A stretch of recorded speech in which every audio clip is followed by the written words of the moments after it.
the Mediterranean Nuclear Task Group.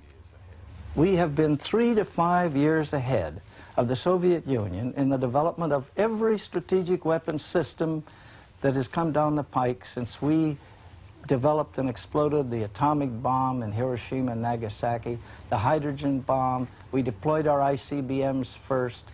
We had the first jet aircraft to carry the bombs to the Soviet Union, the first nuclear-powered submarines, the first solid propellant missiles in our submarines.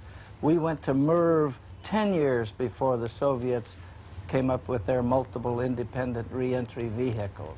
When you say that the United States is 3 to 5 years ahead, that flies in the face of everything that we've heard from the White House, from Whitehall, everything our governments tell us. Well, you just have to look at the facts, John. We have more strategic nuclear weapons than the Soviets have. We have 9,200 today. The Soviets, at the highest estimate by our government, is 7,000 strategic nuclear weapons. We have a bomber force of about 400 strategic bombers, all of them very fast, jet-propelled aircraft, the F-111s and the B-52s. The Soviets have only 140 strategic bombers, and of that, 100 are still old propeller planes. We have most of our nuclear weapons at sea, where they're secure. We have 5,000 nuclear weapons in our submarines. And we keep 3,000 nuclear weapons off the Soviet Union, day in and day out, and have done so for 20 years. The Soviets, on the other hand, have only 1,000 nuclear weapons in all of their submarines, and they keep 200 nuclear weapons off of the U.S. coast.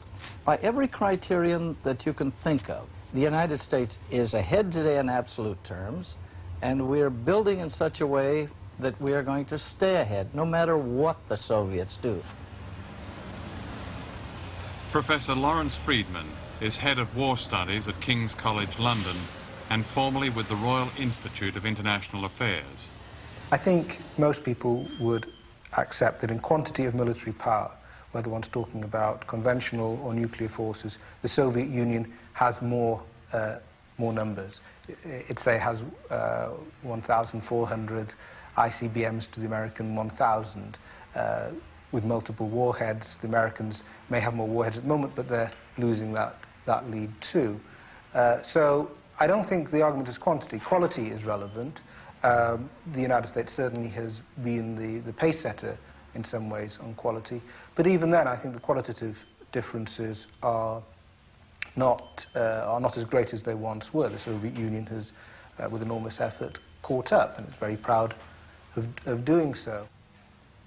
For impartial analysis,